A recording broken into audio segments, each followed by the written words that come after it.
When I met Emily, it was like the universe aligned just for us. She had this laugh that could light up a room, and every time she smiled at me, I felt like the luckiest man alive. We were the textbook definition of perfect couple. Or so I thought. 5 years of marriage, countless memories, and an unshakable belief that we were indestructible. I gave her everything I had, both in love and effort. That's why, when I found out about her betrayal, it felt like the air had been ripped from my lungs. It all started on an ordinary Tuesday. I came home from work a little earlier than usual, hoping to surprise her with takeout from her favorite Thai place. She wasn't in the living room binge-watching her shows like usual, so I went upstairs to find her. I didn't expect much. Maybe she was taking a nap or scrolling through her phone. Instead, I found her sitting on the edge of our bed, staring at her hands like they held some terrible secret. At first, I thought something had happened. Maybe bad news from work, a fight with a friend. I sat down next to her, setting the bag of food on the floor, and asked her what was wrong. Her lip trembled, her eyes filled with tears, and then the words tumbled out. I slept with someone else. It felt like my brain short-circuited. I stared at her, waiting for her to take it back, to laugh, and tell me it was some cruel joke. But the look on her face told me it wasn't. My hands clenched into fists, not out of anger, but to stop them from shaking. My throat tightened as I asked her to explain. She told me it was a one-night stand. She'd been out with some friends, had a bit too much to drink, and let herself get carried away with a stranger. A stranger. She didn't even know his name.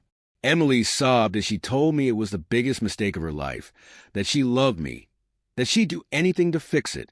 But all I could think about was how I'd spent years building a life with someone who could throw it all away for one impulsive night.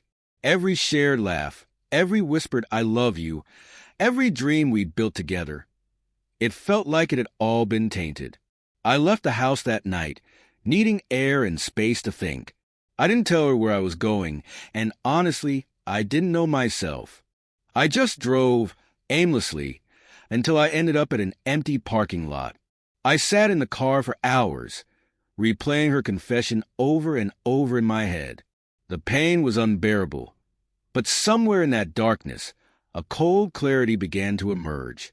If she could shatter our marriage in one night, then maybe she didn't deserve the same love and devotion I'd given her. I wasn't a confrontational man by nature, but this wasn't going to be swept under the rug. No, Emily had made her choice, and now I was going to make mine. Only, my choice wouldn't involve screaming matches or dramatic ultimatums. No, I'd take my time, plan my next steps carefully, and deliver a response that would leave no room for doubt about how I felt. The first step was to play the part of the forgiving husband, at least for a while. When I got back home that night, Emily was still sitting on the bed, her face blotchy from crying. She jumped up the moment she heard the door and rushed over, wrapping her arms around me. For a moment, I let her. Her tears soaked into my shirt as she choked out apologies between ragged breaths. "I'll do anything to make this right," she whispered, her voice trembling. "Please, just tell me what to do." I pulled back and cupped her face in my hands, forcing myself to meet her tear-filled gaze. "We'll figure it out," I said softly, "but it's going to take time." The relief on her face was almost pathetic. She clung to the hope in my voice, desperate to believe I could forgive her. And that's exactly what I needed her to think. The next few weeks were a delicate balancing act. I made a conscious effort to appear like a man struggling to forgive, dropping just enough hints of hope to keep her on edge. We went to counseling, her idea, of course. I even played the part of the wounded but willing husband, nodding along as the therapist talked about rebuilding trust and open communication. Emily poured her heart out in those sessions, baring her soul and confessing her guilt. It was almost theatrical, the way she painted herself as a woman consumed by regret. But I wasn't fooled. Regret wasn't the same as love. Regret was about her, about the consequences she faced now that she'd been caught. Love wouldn't have let her stray in the first place. While Emily was busy proving how sorry she was, I was quietly setting my plan into motion. It started with gathering information. She'd said it was a one-night stand with a stranger, but I didn't believe her. Not entirely. People who cheat often downplay the details, hoping to minimize the fallout. So I dug deeper. She'd been out with friends the night it happened, so I started there. A few casual texts to mutual acquaintances revealed the name of the bar they'd gone to. From there, it wasn't hard to find out who she'd been with. The bartender remembered her. Turns out she'd been quite the spectacle that night, flirting shamelessly with a man whose description matched a guy I'd later confirm through her social media history. A friend of a friend scenario. Not a total stranger after all. Armed with this information, I made contact with him. Let's call him Matt. He was as sleazy as I'd expected, but surprisingly cooperative once I told him who I was. Apparently, Emily hadn't mentioned she was married until after the fact, and Matt seemed genuinely uncomfortable with the whole situation. He told me everything, including how she'd initiated things. She hadn't just made a mistake. She'd made a choice. That's when I knew there was no coming back from this. I couldn't forgive her, but I also couldn't simply walk away. No, she needed to understand the depth of her betrayal, to feel the same pain and humiliation she'd inflicted on me. Step 2 of my plan was financial. Emily had always been terrible with money, leaving most of the financial planning to me. Over the years, I'd quietly ensured that most of our assets were in my name. Our house, our savings, even the car she drove. She didn't pay attention to the fine print, trusting me completely. And now, that trust would cost her. I contacted a lawyer, discreetly drawing up divorce papers that would leave her with little more than her personal belongings. I made sure everything was airtight, consulting multiple experts to ensure there were no loopholes she could exploit. But I didn't stop there. I wanted this to hurt, not just in the present, but in the future too. So I started laying traps, small, subtle things that wouldn't come to light until much later. For instance, I encouraged her to take a job at a company I knew was on the verge of bankruptcy. It was easy to frame as me being supportive of her fresh start, and she ate it up, grateful for what she saw as my willingness to help her rebuild. The final piece of the puzzle was personal. I began reconnecting with people I'd lost touch with during our marriage, friends, colleagues, even old flames. Emily noticed, of course, and while she never outright objected, I could see the flickers of insecurity in her eyes. She knew she was on thin ice, and that was exactly where I wanted her. I waited until our anniversary to spring the trap. We'd planned a small dinner at home, just the two of us. She'd gone all out, cooking my favorite meal and decorating the dining room with candles and flowers. She was trying so hard to make things right, and for a brief moment, I almost felt sorry for her. But then I remembered Matt's face, the way he described her that night at the bar. I remembered the texts I'd read between them, the ones she thought she'd deleted, and any trace of pity I'd felt evaporated. After dinner, I handed her an envelope. She opened it, her face lighting up as she saw the plane tickets inside. "Hawaii?" she gasped, her eyes wide with disbelief. "Just the beginning," I said, smiling. "Go ahead, there's more." She pulled out the divorce papers next, her smile faltering as she read the words. The color drained from her face, and for the first time in weeks, she was completely speechless. "I forgave you," I said, my voice calm but cold. "But forgiveness doesn't mean staying. You made your choice, Emily, and now I'm making mine." Her reaction was everything I'd expected. Tears, anger, desperate pleas. But it was too late. The wheels were already in motion, and there was no stopping them now. As the tears streamed down Emily's face, a question gnawed at me, a question I hadn't dared to ask until now. Why had she confessed at all? Most people, when they cheat, don't volunteer that information unless they're caught or backed into a corner. Emily's guilt might have driven her to confess, but something about her timing had always felt off. When I thought back to the night she told me, the way she had been sitting on the edge of the bed, it didn't feel like a spontaneous outpouring of guilt. It felt calculated, like she knew she had to tell me before someone else did. And that's when the pieces began to fall into place. I remembered something from the bartender's account when I'd been investigating. He mentioned that Emily hadn't been particularly discreet that night. There'd been laughter, teasing comments from her friends, and even a moment when one of them had tried to stop her from leaving with Matt. The bartender said it was the kind of drama you don't forget. At first, I assumed this was just part of the messiness of her affair, but now I started to wonder, what if someone at that party knew me? What if she wasn't confessing out of guilt, but out of fear? I needed answers. The next day, I reached out to Sarah, one of Emily's closest friends. Sarah had been at the party, and while she wasn't exactly the most loyal friend, she loved to gossip. I knew I could nudge her in the right direction with the right approach. "Hey, Sarah," I said when she picked up the phone. "I know this might be awkward, but I just need some clarity." Emily told me about what happened that night. I let my voice crack slightly, playing the part of the heartbroken husband. She said it was just a mistake, but I can't shake the feeling there's more to it. There was a pause on the other end before Sarah sighed. "I wasn't going to get involved, but honestly, you deserve to know the truth." Bingo. She was completely out of control that night, Sarah began, her tone hesitant but eager to spill the details. "We all saw it. She was flirting with Matt from the moment she walked into the bar. It wasn't just the alcohol. It was like she wanted to prove something." "What do you mean?" I asked, feigning confusion. "Well," Sarah hesitated. "You know Kyle was there, right? Your co-worker?" I think Emily panicked when she saw him. He wasn't directly watching her or anything, but she knew he'd seen her leave with Matt. "I think that's why she told you." It was only a matter of time before Kyle said something. "Kyle?" "Of course. He'd started working at my firm about a year ago, and while we weren't exactly close, we'd been on friendly enough terms. The thought of him being at that bar, witnessing Emily's betrayal, made my stomach churn. Not because he'd seen it, but because Emily's confession was suddenly stripped of any sincerity. She hadn't come clean because she respected me or wanted to rebuild our marriage. She'd done it to protect herself. The next step was obvious. I needed to talk to Kyle.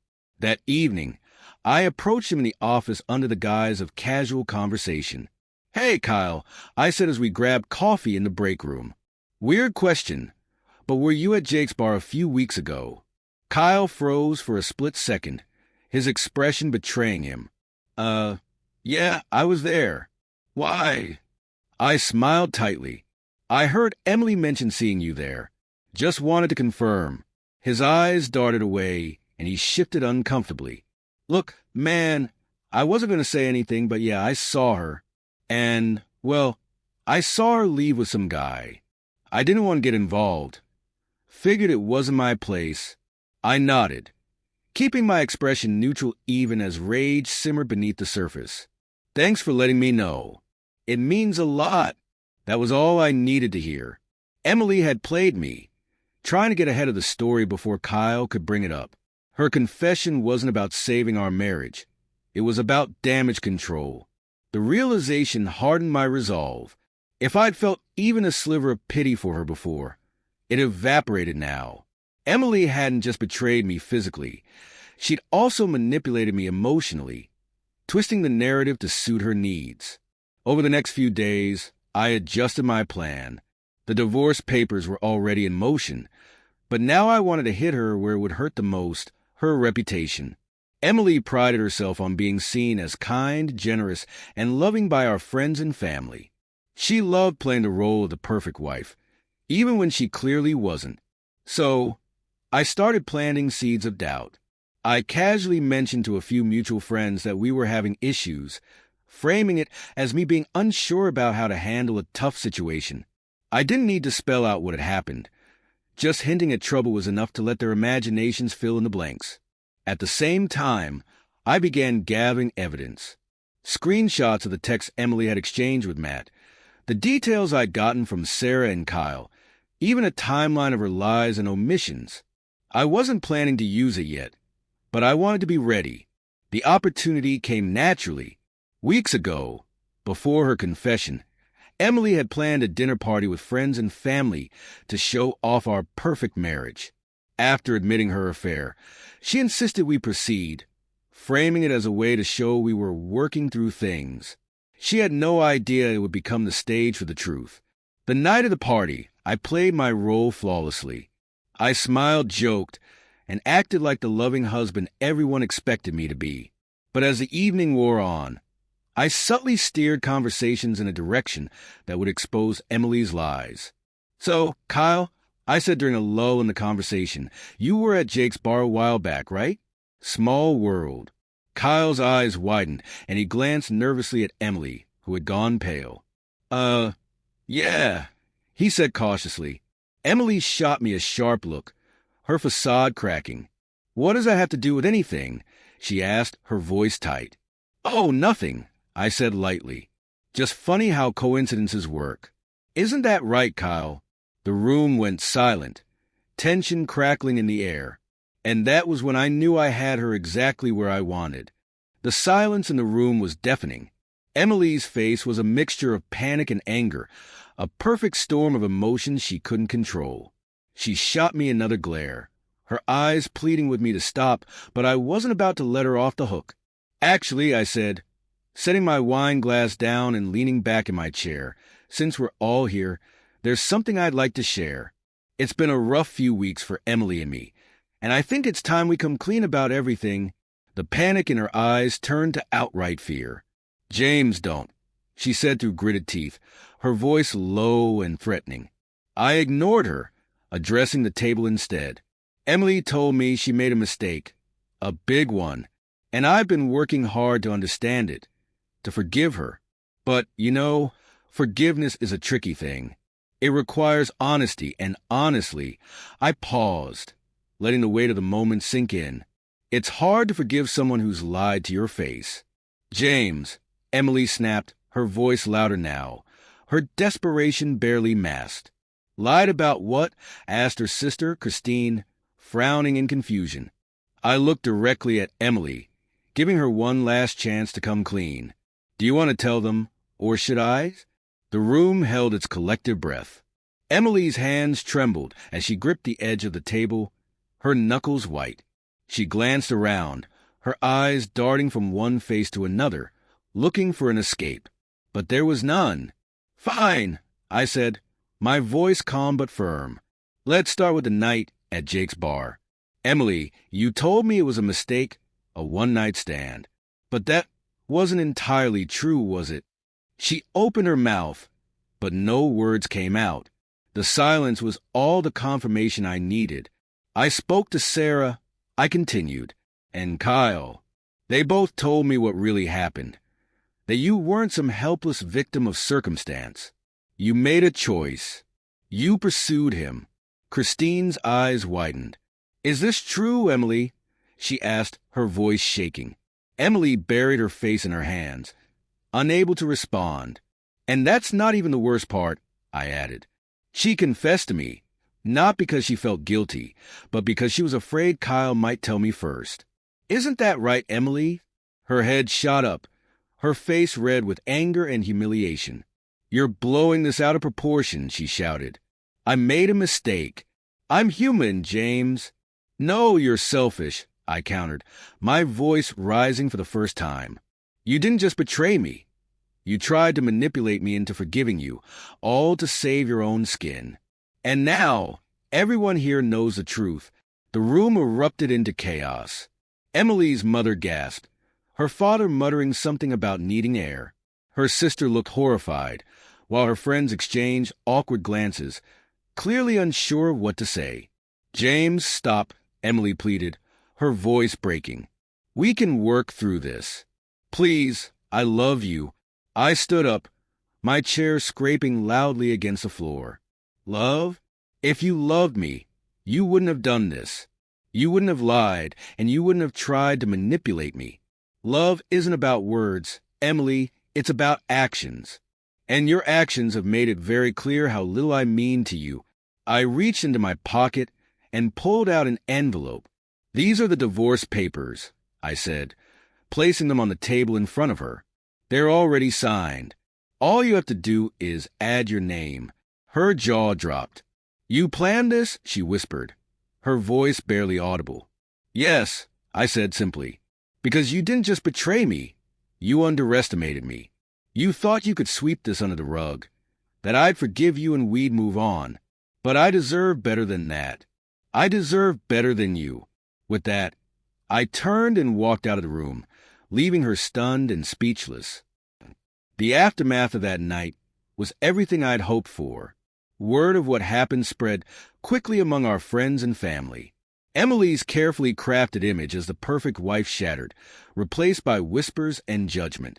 People who had once admired her began to distance themselves, and for the first time, she experienced the isolation and humiliation she had tried so hard to avoid.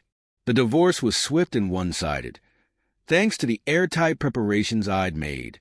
She fought it at first, but in the end, she had no choice but to accept the terms. She lost the house, the savings, and the respect of nearly everyone who mattered to her. As for me, I moved on.